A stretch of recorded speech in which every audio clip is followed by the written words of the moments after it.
time once again to slip into your camo, grab your bow, and join us out in the field for another episode of the Up North Journal, presented by PSE Archery. The Up North Journal crew is knocked and ready to rock for another exciting adventure, so let's step outside and hit the trail. This episode of the Up North Journal podcast is brought to you by PSE Archery, Yamaha Outboards, Better the Hunt, Easy Cut, Packer Max, Deer Camp Coffee, Buck Baits, JPO Game Calls, Limwalker Game Calls, Wild Seasoning, Total Peep, Sunrise Archery, Scent Lock, and Scent Blocker. Welcome back to another episode of the Up North Journal podcast, everybody. Host Mike Adams sitting in the cabin with the lights on tonight, thank goodness, with all the storms, with Dan DeFaw, who has no power at home. That's right.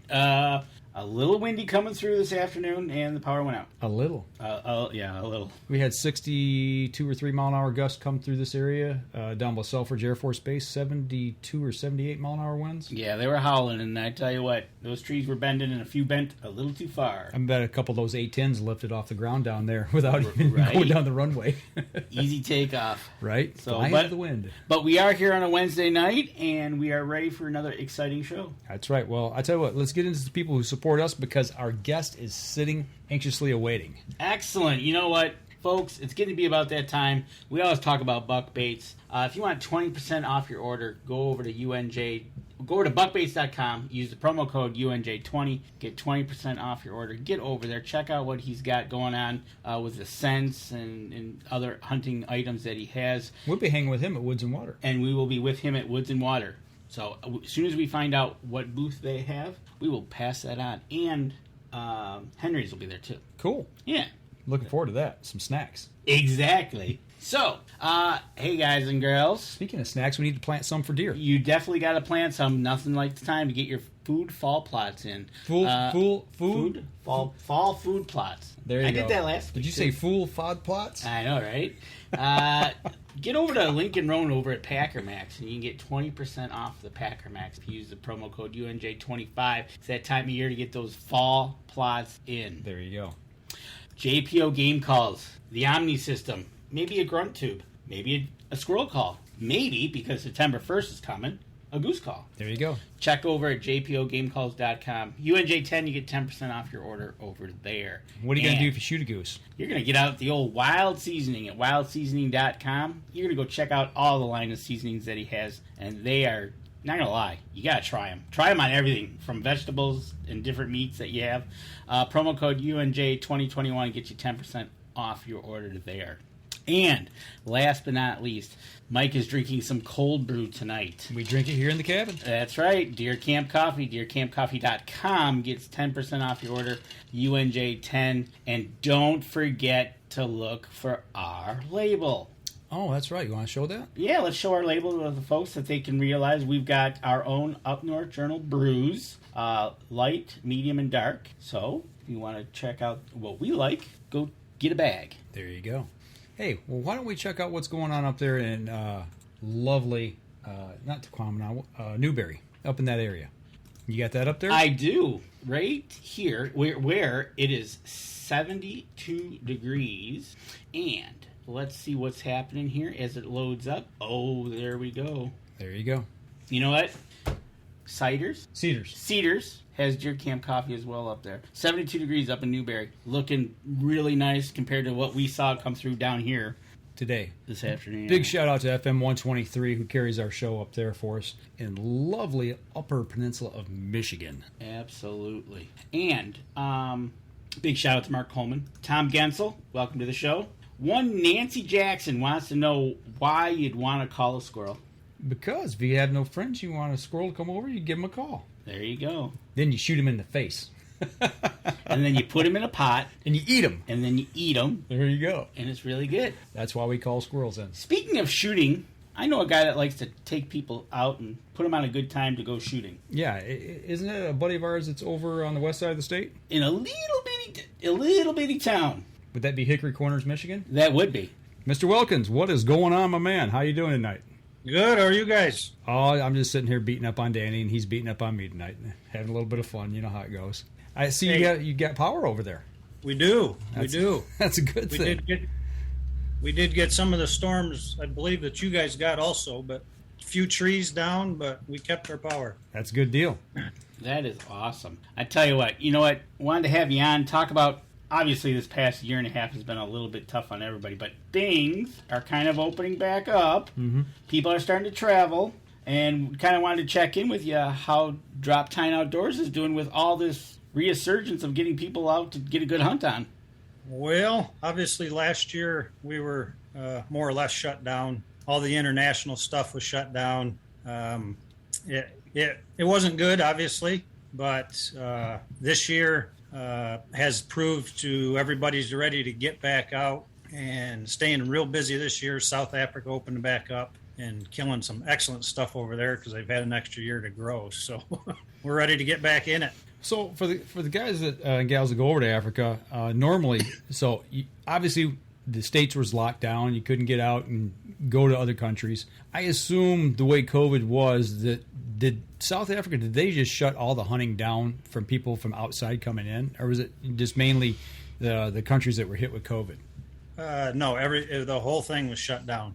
Okay. So no international stuff at all was allowed in. The only people that could hunt were residents of South Africa. Okay, so the animals they kind of got a year off to get bigger and get a little more meat on the bones, so to speak. So, right. With that being said, that is a big part of how they survive throughout the year, right? Is having international travelers come into, whether they're hunting or going on a good sightseeing trip.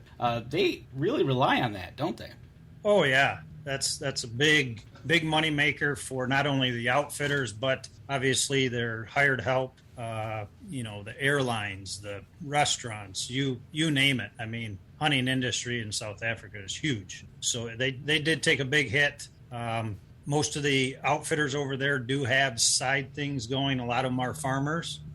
Like the main guy that I work with, he does cattle on the side and some other stuff. So he was able to supplement a little bit of his income through his cattle business and, local hunters coming in for meat hunts. So he was able to stay afloat and keep right on moving. Also, the people that help out, the outfitters and that, now if I remember right talking to you before, some of the meat goes back to their villages, right?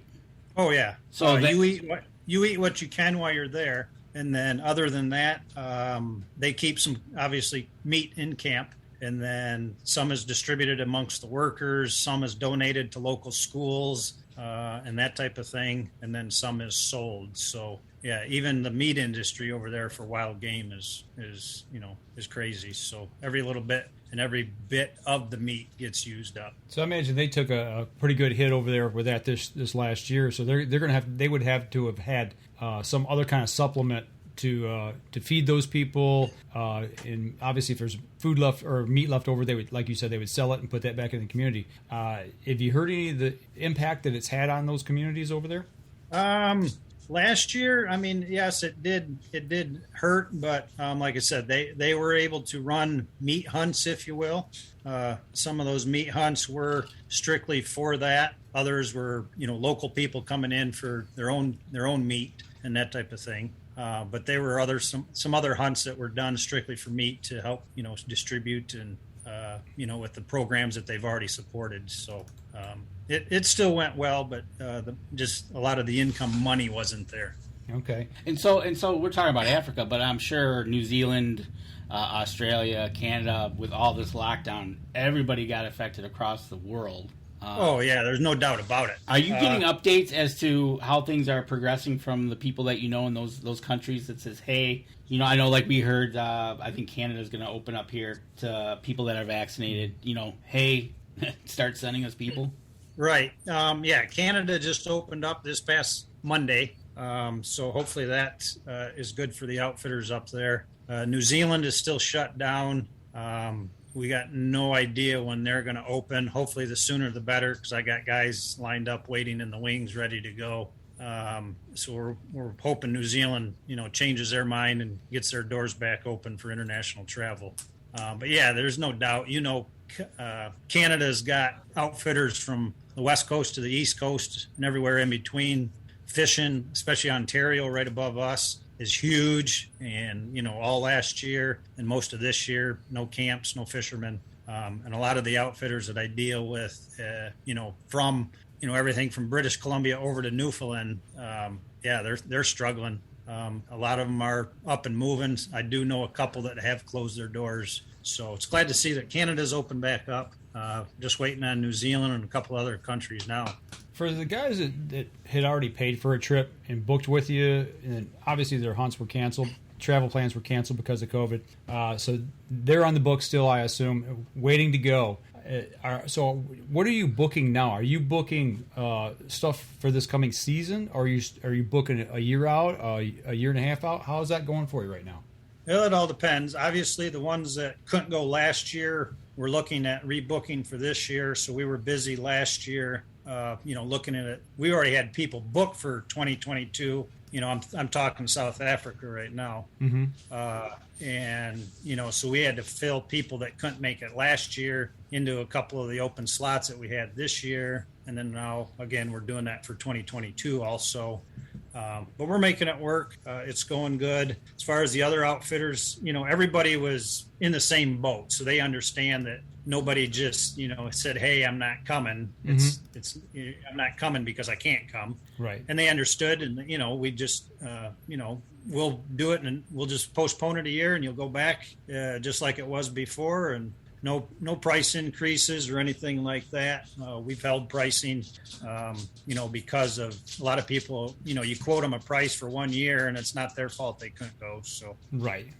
That makes sense. But no, it's been good. Everybody's been pretty understanding, both on the outfitter side and the client side. That hey, it's not our fault. Right. It's definitely not your fault, and you're kind of going with what you can and try to help them out as much as you can. And speaking of helping out, one of the questions from Mark Coleman was, none of these hunters are able to go over there or anything like that. So how much is there been more trouble with poachers in South Africa or less trouble, or have you heard anything about that, about the poaching? No. Nothing increased, I guess, over last year. Like I said, even though they're not in the field hunting, which is a big detriment because obviously you're out with boots on the ground, and that kind of keeps people away because they don't know when they might run into you. Right. But they're still out, running the roads. And like I said, some of the properties are working cattle farms too, and they intermingle with the wildlife. So you're out there anyway, running your cattle and that type of thing. So you're still out checking things. There's a few incidents, but it's nothing really increased over last year. Good. I tell you what, we're coming up on our first break. When we come back, I want to keep talking about a little bit about South Africa. Visit your website, talk a little bit about that, and kind of show the people that pretty good value for your money. Absolutely. So we're going to take a quick step outside. We'll be right back after this. PSE Archery has reinvented the way you buy bows.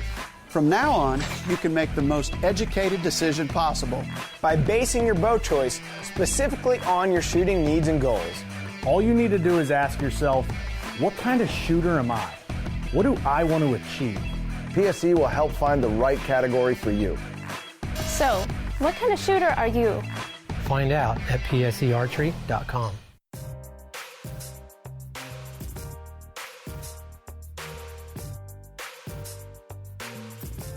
Welcome back, second segment. Talking a little bit about South Africa and hunting over there and COVID and how that's kind of affected everything.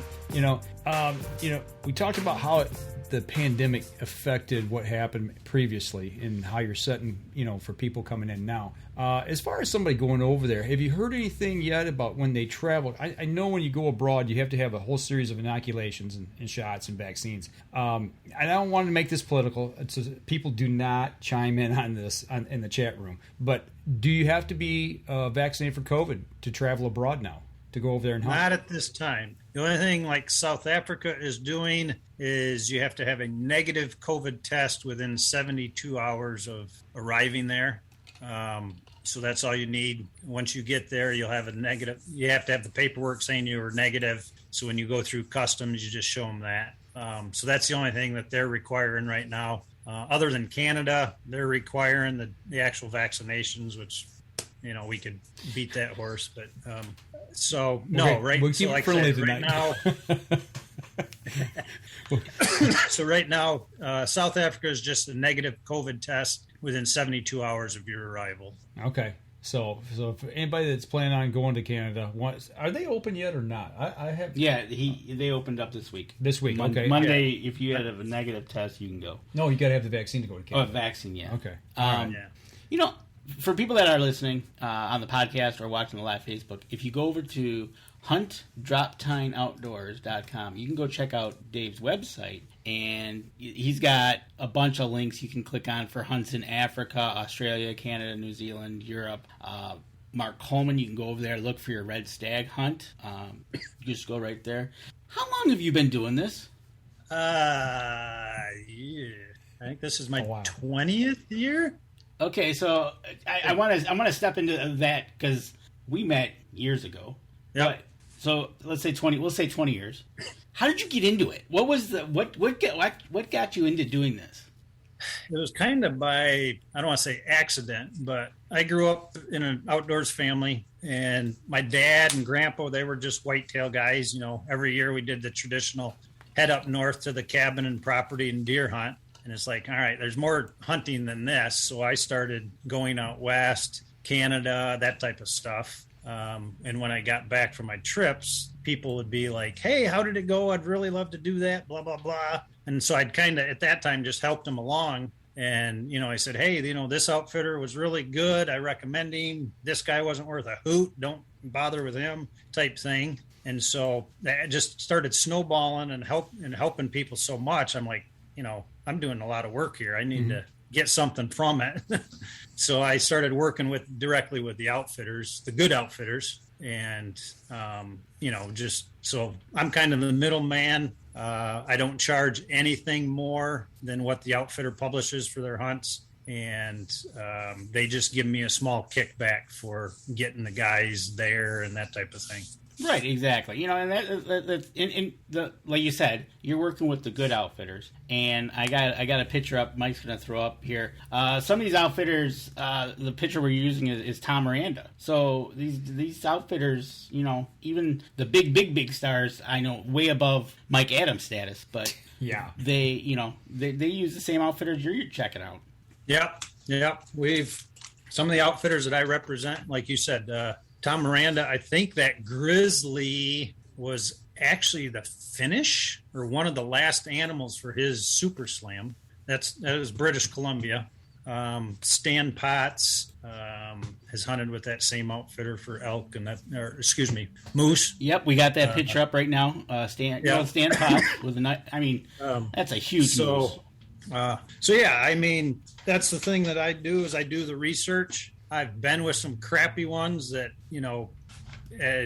there's still hard feelings to this day. But that's my job is to find the good outfitters. So the guy that comes along and says, hey, I'd really want to go do this type of hunt, and he might be a blue collar guy that's got to save 5-6 years to pay for the hunt. We want to make it good for him and the greatest success as possible. So not, somebody doesn't want to dump $6,000-$7,000 and then, get screwed once you get out there. So you're actually going out, you're hunting with these outfitters and vetting them yourself before you use them to recommend them to somebody else and sell a hunt to somebody. Oh, yes. Okay. Yes. He trusts them so much, he even takes his family. Well, I would say those are the good ones. That's true. Yeah, that's true. Yeah, matter of fact, this September, my daughter and I are heading out to Wyoming to work with one of my outfitters there. We're going to spend a couple of days with him and then try to kill some pronghorn. So nice. In being September, you're looking at weather that is possibly going to be from one end of the spectrum to the other? Yes. That's the one thing with Wyoming. They've had snow as early as like September 10th, and over a foot of snow. Or it's 75 degrees. So yeah, it's unpredictable, really. So that's like hunting in Michigan. You get a pack for every season that's going to happen in one day. There you go. Right. So yeah. So no, I just wanted to get the backstory of how you actually got into this. So basically, you just got into it for the passion of hunting, and then it just took it into one step further, and you made it into a business that's now gone for 20 years. Yeah. it's got its moments. It's got its trying times. But no, it's been fun. You meet a lot of great people, at the shows, wherever the case may be, in camps, wherever. There's a lot of good people out there, and it's enjoyable. So, what would you say is the average percentage of repeat customers that you have? Oh, for like my South Africa stuff, I probably get 85%. Okay. The same guys keep coming back and back because we run a good camp there. A lot of outfitters there, they run numbers, and you may not be the only group in camp. We've seen camps that host 30 people at a time. Okay. We don't do that. We host your group and your group only, whether it's 2 people or in our main camp, we can host up to 12 people at once. And usually if it's 12 people, it's a big family group. But we don't intermix camps there, just because we want it to be your special time. And whether it's 2 or 12, it's your camp, it's your time. You've got all our attention. So now, speaking of family, the way and I know the answer to this, but you've talked to us before about taking maybe your significant other with you, and they can do a photo safari versus going out and actually hunting. Maybe they're not into hunting, they want to go, but they still want to see the animals. That's an option that you can go out on a photo safari? Oh, sure. Yep.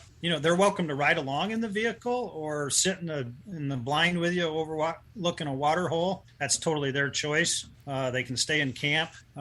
If they just want to go out and do some photos, what we usually do is the guys will go hunting, and we'll go take the ladies to a water hole and sit in a blind to hide there. And then they can just sit there as long as they want. As the animals come into the water, then they can get their photos and that type of stuff. So that is definitely an option. So, backing up just a little bit, we talked a little bit about how COVID's affected things. And even before the show, we were talking about, certain states not allowing certain things to come back as far as the animals go. Is there any restrictions right now of bringing, or have you seen any problems once COVID hit about getting the hides back or the skulls or anything like that for taxidermy work back here to the States? No. So COVID's not affected that at all. They're still shipping and treating and shipping all of the parts of the animals to get them back over here to the States. Yeah, that hasn't been an issue whatsoever. Okay. Well, that's a good thing, because I know other departments have run into months delays because they can't get it through customs or whatever they're trying to get back. Just right in the garbage bucket. Right. There's no shortage of workers over there in that department when they're taking your money, I bet. Right. So, Yes. that's awesome. You can make it a family trip. And like you said, you cater to that. You're not doing numbers, so you're catering to the group that's in. And it makes for a more memorable time, and the way that works. Now, the gentleman you run with, I forget his name. You mean my main outfitter in Africa? Yeah. Hendrick? There you go. How's he doing? Good. He's obviously he wanted to hunt all last year, but obviously we couldn't do that. But he stayed plenty busy. He's doing good. Like I said, this year with the year off, they're killing some big stuff this year. He's been sending me pictures. He mainly sends me pictures when my clients are there. So he'll WhatsApp me pictures every now and then and say, hey, look at this. And they're killing some good animals this year because they've had that extra year to year and a half of growing. And this year would have been the year to go, but it's all good no matter what when you're there. So when is like you would recommend the best time to go? Let me ask you that. Anytime. I like that answer. All right. So I like that answer. So you'll never hear them say, well, you're a week early. Yeah. No, it's not like Ontario bear hunting where you could get blown out of the water by a massive wild blueberry crop and they're not coming into baits or something. But over there, we start hunting in April and go through mid to end October. So it is a long season. Their seasons are different than ours. Like they're opposite. So right now it's their winter time. So June, July, August are their strong winter months, like our, December, January, February type thing. Okay. So that is a good time because you've got, everything's dead and dry. It can get warm, so that's a good time to bow hunt and sit over the water holes and that type of stuff, and ambush them as they come into water. And we were just showing a picture of a black wildebeest. Now, let's go back to that. There you go. That picture right there, that animal looks huge. Black wildebeest? Yeah. Actually, it's not. Really? Yeah. Okay. I think that picture was my tiny daughter behind it. So it might make it look bigger than what it is, but no, black wildebeest are actually kind of, I don't want to say kind of small, but you're probably only looking at 300 pounds maybe. Okay. Really? Maybe less. Yeah, maybe even less. Ah, totally. And what about a sable? What's the size of a sable? Sables are bigger. Sable will be not height-wise, but weight-wise about the size of an elk. Okay. Yeah, it looks like a pretty good sized body. I know, right? It's like, man, that thing looks the antlers on that thing. Okay, now what about the Gemsbuck? Gemsbuck are good sized animals. To compare them, you're probably a big Saskatchewan whitetail, maybe. Okay. Maybe a mule deer size. All target rich environment. Absolutely. They're all taken, and they all look good in the picture. There you go. Oh yeah. And speaking of the pictures, that is one nice thing. If you see a lot of the African pictures, whether they're ours or somebody that knows what they're doing, you can see how great they are. Actually, there's no blood on the animal. Mm-hmm. They are set up and staged very nicely. The background behind them should be the blue sky, so you can see the horns and that type of thing. They are very particular. Once your animal's on the ground, let's make this a good looking memory and that type of thing. And that's the one thing I do like about it too, is they respect the animal. They treat it real good, and the pictures come back, and anybody here in the States can look at that picture and not get grossed out or sickened or that type of thing because its tongue is hanging out or there's blood all over the place, that type of thing. They're very tasteful pictures. Or get put into Facebook jail. Right. The picture of the red stag. We're going to throw this one up again for Mr. Mark Coleman. This is on your bucket list, so you could be in this picture, pal. You just got to check it out, man. Now, is that from New Zealand? Yes. Okay. So he's gonna have to wait until they open back up. He can get on the list. There you go. And a question from Mark Coleman: how important is it to listen to your guide? You're asking me that question? Yeah, that's a question right to you. Yes, 100%. That's what they're there for. That's what they're paid for. If they say shoot, you shoot. If they go, oh my gosh, you shoot. You should have already shot. Yeah. Well, because there's a lot of times you'll be out and, like South Africa. If your PH says, oh my, that's a big one. Don't ask, just shoot. Obviously, all the animals that he's seen in his career, tens of thousands, if he says, oh my gosh, that's a big one, you better be thinking real hard about taking it, because if he thinks it's a monster, it's a monster. And speaking of monsters, Mark Coleman also wants to know, how big is a mature water buffalo? Cape buffalo? I would assume so. That's the big one. That's one of the big five. Yeah. Cape buffalo is what it is in Africa. Water buffalo is Australia. How big would one of those little guys be? So Cape buffalo, a big mature bull will push right around 1,800 to 2,000 pounds on the hoof. That's big. That's a big animal. That's a car. It's a lot of mean testosterone. The only thing they want to do is pound you into a wet spot in the dirt. So, all right, excellent. You go first, Mike. Yeah, right. and Todd wants to know, when you're over there, you're hunting, and you've got a pack. What would be the most important thing that you pack for the hunt to take with you over there?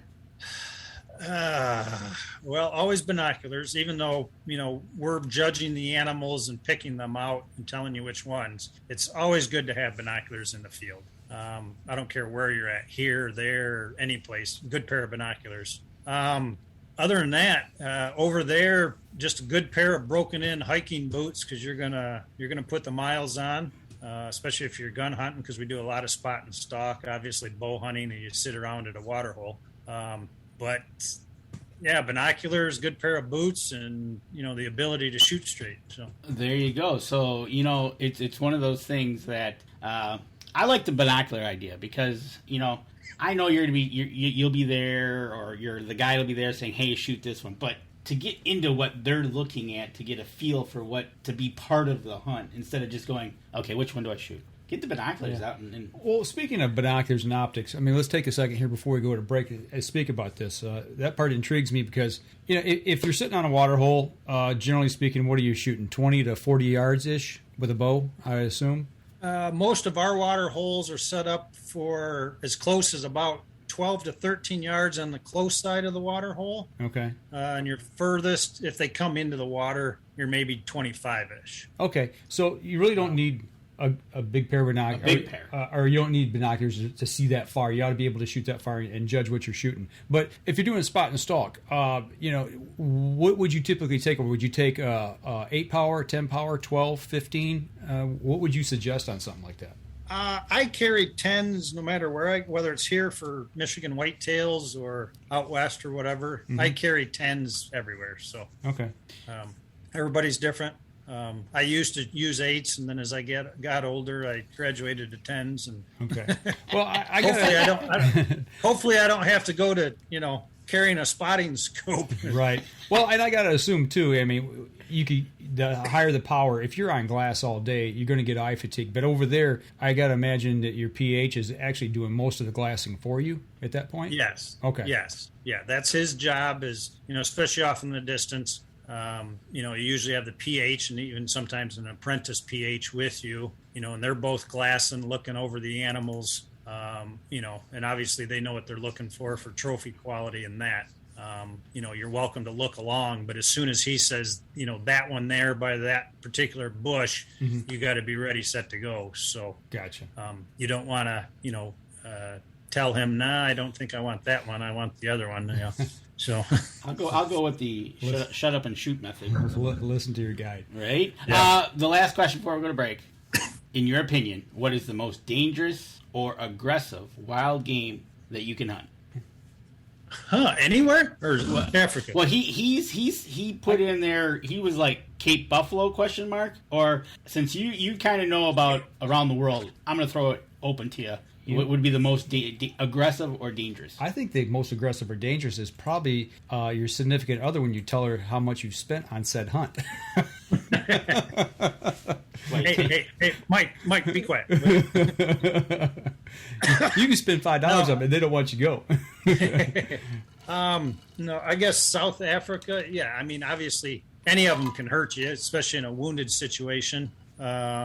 If you get in too close, but yeah, I mean, Cape Buffalo is always, one that you got to keep an eye out for. You could ask my daughter that. The last time we were over, we ran into a group while we were out hunting with her for blessed buck, which is just a small, like white-tailed deer size. And we ran into a bunch of Cape Buffalo in this thicket. And the first time they gave us a mock charge, and then they ran away. So we thought we were good, and we ran into them again. And this time they came more or less full on, and it got interesting for a bit. We just started climbing what was available to get out of the reach, and so you were concerned at that point. Yeah. I mean, because the Cape Buffalo gets you. I mean, you can more or less. I mean, there's people that survive them, but it's 2,000 pounds worth of unhappiness that wants to take you out. As you said, pound you into the ground? Into a wet spot. Wet spot in the ground, yeah. Hey. There you go. So, all right, we got a couple more questions coming up, so why don't we take a break? We'll come back and we'll finish up with a couple of questions, and then we'll talk about your other half of your outdoor lifestyle. All right, we're going to step outside, take our next break. We'll be right back after this. PSE Archery has always dominated the speed category. Now, the most revolutionary cam system ever to hit the market has perfected the shooting experience. Introducing PSE's Evolve Cam System, featuring extremely high let-off capabilities and the smoothest draw cycle in history. No other cam system has ever delivered this level of total comfort and total control. Experience PSE. Experience performance. Welcome back. Third segment of the show. And we've killed every animal, I think, We around have. the world so far. And speaking of that, Dave, Todd wants to know, what would be the preferred caliber for a gun for South Africa? Anything that you use whitetail or muley for. 30 caliber, .6s, 7 millimeter, 300 Win Mags. Nothing. You don't need an elephant gun. They are tougher animals, but that's why we suggest using a good quality bullet versus caliber of firearm. We like the Barnes triple shocks and a good quality bullet that's going to stay together upon impact. But you don't have to get a special weapon. If you got like I said, if you got an .6, 7 mil, 300 Win Mag, even we're getting guys now, obviously, that are bringing 6.5s and that type of thing. So, so nothing fancy, just a good quality bullet. There you go. Get a good bullet, you'll be able to take anything. Put them down. That they say shoot. Right? And practice. You said you had a couple questions? Yeah, that was the last one. I used one up in the previous. Oh, okay. But anybody, folks, get over to huntdroptineoutdoors.com. Check out his website. Got any questions, you can email him. You're on Facebook, right? Yep. There I got both my personal page and the Droptine Outdoor page. So get on over there, check it out. Anytime's a good time to go. So if you're feeling like you want to go somewhere and you're getting the urge to go because of all this COVID stuff, hit Dave up and get on out there. So, other than that, you happen to do something else in your free time. Is you happen to be an editor of a magazine? I am. Michigan Bow Hunter magazine, which is just obviously a Michigan-based members-only magazine. But I took that over almost a year now, and last September. So I've been at it almost a year now. It's been fun. It's been challenging. I've been writing for a while, and then this opportunity came up and to be an editor. So I've been doing that for about a year now. So how's it feel to be in command of Michigan Bow Hunters magazine, getting articles in and correcting everybody? Like I said, there's good times, there's bad times. It can be challenging. There's good writers, there's bad writers, but that's what I'm here for. So. You always need a good editor. Not gonna lie, if you ever write, you always need a good editor. It makes it a lot better. I have to edit for you sometimes. That's why I said you need a good editor. I feel you paid, Dave. I am a rough carpenter. You are the finished carpenter. Yeah. There you go. That's a good way to put it. Rough carpenter. I've always said that. I can rough it in. Yeah. You just go in and put the finishing touches on it. With that being said, Michigan Bow Hunters, they're into a lot of events and stuff like that. The magazine, how often does that come out? We do 8 issues a year. Okay, 8 issues a year. Yeah, some of them are obviously double issues. So there's like the August, September just got published. Then there's an October, November, and then December, January, I think, are the 4 double issues. And then there's single issues every month from February to July. So what kind of articles are in the Michigan Bow Hunter magazine? I mean, is it hunting? Is it target shooting? Combination of outfitting? Most of it is hunting. There's a lot of legislative stuff in there also. The guys at MBH do stay tuned with what's happening with the DNR, with the MUCC or the NRC, the Natural Resources Commission, and that type of thing. So they stay in tune with that. If something goofy pops up that's going to affect hunting, in particular archery, but hunting in general, they'll go attend the DNR meetings and have their say and their input. Like one right now that's being looked at by the legislator is the air bow. We got crossbows allowed many years ago, but now they've got this thing called an air bow, and they're trying to get that passed to get used into archery season. And so the guys are, they do a lot in Lansing. And I didn't know that was still being considered. It came back. Okay, I know there was a lot of talk about that about 5 years ago when that thing come out at ATA. There was a big thing about it at ATA. Shoot the air bow, and then it was like. Then there was two manufacturers at that time. I don't know how many are still messing with it. But yeah, I'm surprised that never really took off. And I guess because it's legislation that said no, we're not going to use it. So yeah, no, it's still going on. And that's one of the things everybody's got a different thing on it, whether it's good or it's bad. So, then that's the thing that the guys at Michigan Bowhunters do is they keep an eye on that. So there's a lot of legislative things to do to help promote archery within the state and just keep it going and for future generations. Gotcha. For people who might not be familiar with Michigan Bowhunters magazine or the group Michigan Bowhunters, why would somebody that's maybe just gotten into archery, or maybe somebody that's been into archery for a while hasn't heard about it, why would you recommend that they join this group? Because it does a lot in Lansing. Like I said, they do a lot of legislative stuff to help promote in the state and that type of thing. And there we go. I got light behind me now. There you go. I started saying it was getting a little dark behind you. Starting to get dark, yeah. So that's one of the reasons. It is a good group of guys. The magazine is published. There's affiliate archery clubs throughout the whole state. All their shoots are listed. So if you and buddies are looking for a 3D shoot, a regular league to join, that type of stuff, you just find the club in your area, and it'll list all the dates that there's open shooting. And then the club does host, events around the state in a larger format. So it's a lot of good camaraderie, shooting, fun, weekend campings at some of the bigger events. And it's a good group of guys. I'm just starting to get to know a bunch of them myself, obviously because of my position. But they, I kind of equate it to like the NRA. The NRA's out there fighting for our gun rights on the national level. Michigan Bowhunters is here on the local level fighting for our archery and the bow hunting rights within the state, and they're having fun at the same time. So. Gotcha. And you go to the website, obviously, MichiganBowhunters.com. Go over to the events tab. Look at that. They got 3D archery challenges, the Fred Bear and Rendezvous, the Triple Crowns, the statewide carp shoot. They've got district events, and then they have a banquet. There's a lot of things you can go over, check out at the website.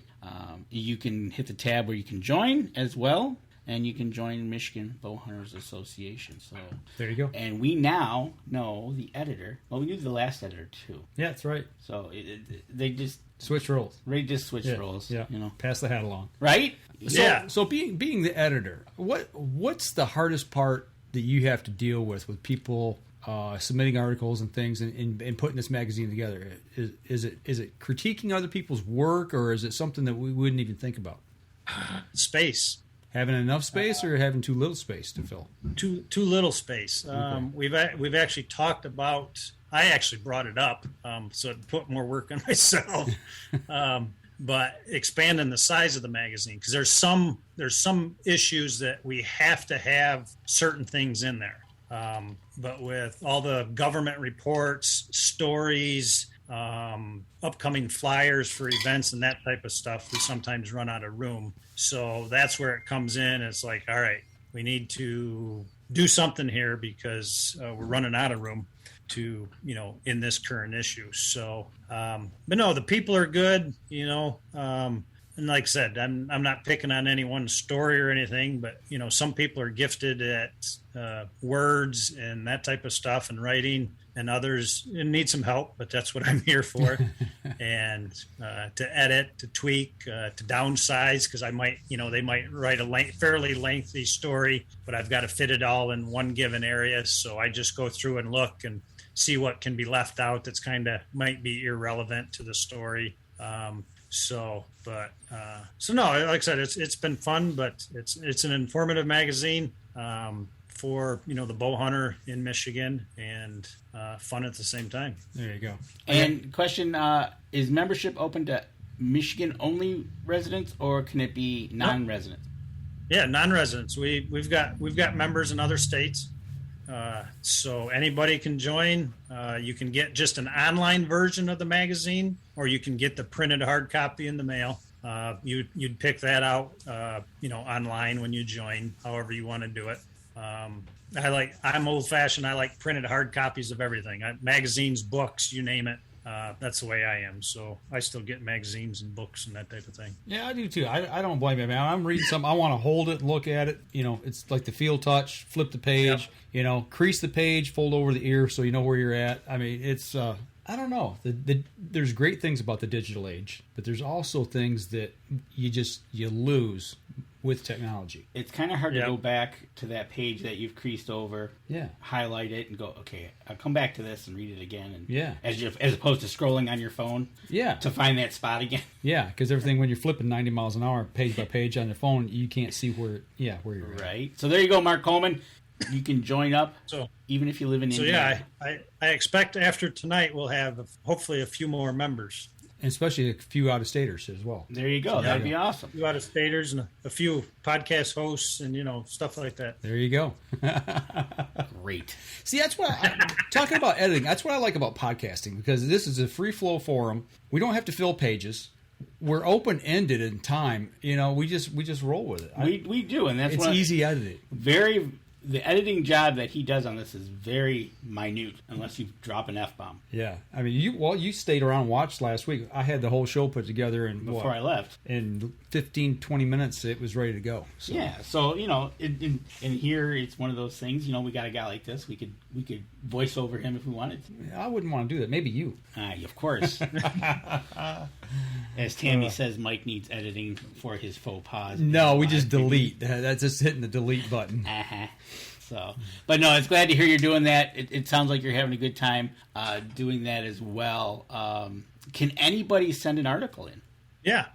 We prefer members only. That's why I encourage people, if you're going to send something. But we have used non-member stuff that they just want to submit something, and I do use it because it's good, it's relevant to what I'm doing, that type of thing. Each month I try to pick a subject, I guess, like this coming up for September, October. I'm going to do some tree stand safety stuff. So I've got some stats, some diagrams, and actually just something from the DNR that just came across the other day that I'm going to use because it'll be that issue that's coming out right before season. And, just reiterate to the guys that do hunt elevated to wear a harness, be safe, and come home to your family at the end of the night. So I think more people are getting aware of that. I hope, but we see more about that. It's just the older I get, the less likely I am to climb. I'm not going to climb without anything. I can tell you that right now. But the less likely I am to take those risks of doing something crazy like that. Back in the day, back before there was all these regulations, people put up tree stands and nail a couple 2x4s up and up you go like a squirrel. But not anymore. It's just. You fall hard once. It might be the last fall you take. Oh, exactly. There's a guy that actually lives right down the street from me here that he's been in a wheelchair now for, probably pushing 20 years now that I think about it. But he always did that and never wore a stand, and went up one morning, and as the sun rose and he got warm and toasty, he's, just dozed off, and that's all it took. And he's been in a wheelchair since. So, you hear those stories and, you always think, it's not going to happen to me. It's not going to happen to me. But you get complacent, and that's when it happens. Yeah, it happens to people every year. We hear about it every season. And it's easy to fall asleep out there on a good morning, warm sunrise. Very easy to do. So, but I don't go out without one. No, I have them in my bag ready to go as soon as I hit. And also a climbing rope. When you put your tree stands up, make sure you got a climbing rope as well, so we can ascend and descend with a lifeline. I mean, I think that's imperative as well. Those are becoming more popular now too. Yeah. Every stand I go into, I make sure there's a lifeline. Do you have recipes in the magazine? I have put them in the past. And that was one of the things that I was looking to add if we expand the magazine to more pages. But yes, I have in the past. And to be honest with you, it was a magazine that was in the beginning and I needed some filler stuff. So I found a cool venison recipe and put it in. And I got a lot of compliments on it saying, hey, that's a good idea. And I've put one or two in since then, but it is something that I'm looking at doing permanently for each issue, yes. Okay, that was from Mark Coleman. And that leads us into our last break, because when we come back, I got a couple of questions for you, and one of them will be about a recipe, matter of fact. Good lead-in, Mark. Way to go. 150 venison chili recipes. Right? All right, we're going to step outside, take our last break. We come back. Danny's got a question he's going to answer, so we'll be right back after this.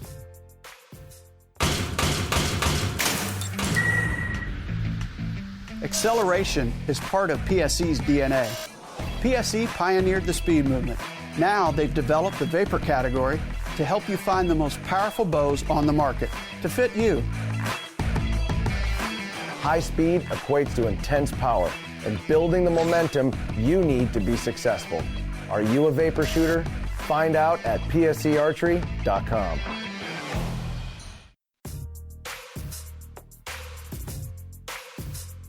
Last segment of the show. We've talked about Africa, we've talked about New Zealand, we've talked about all around the world. We've even talked about editing Michigan Bowhunters magazine. Now, a guy such as yourself and the stature that you have as an editor and a person that has traveled around the world, recipes. What would be a recipe, and it can be from anywhere, that you would say, people, if you get the chance, you gotta try it?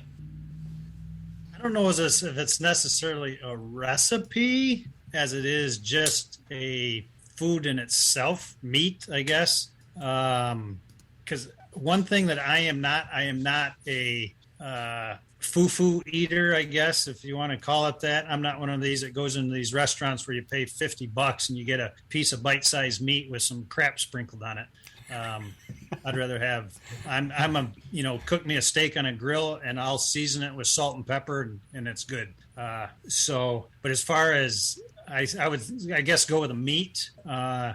Actually, bear meat is real good if it's done right. And the biggest thing with bear is a lot of problem guys think is tastes not so good because what happens with bear is when guys kill them, they don't skin them right away. And between all the fat and the hair and stuff on the bear, it warms up real quick and it starts, spoiling the meat. So that's why most bear tastes like, crap. Okay, so that's why people have a bad.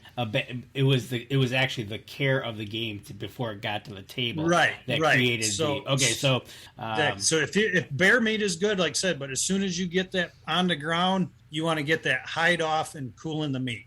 Okay. A lot of guys like to drive them around and show them off or whatever the case may be. But if you want good meat, the sooner you get that hide off of them, the better. Okay. I'll attest to that because the first time I had bear meat, I was just like, no, I don't know about this, but I tried it and it was incredible. It was so good.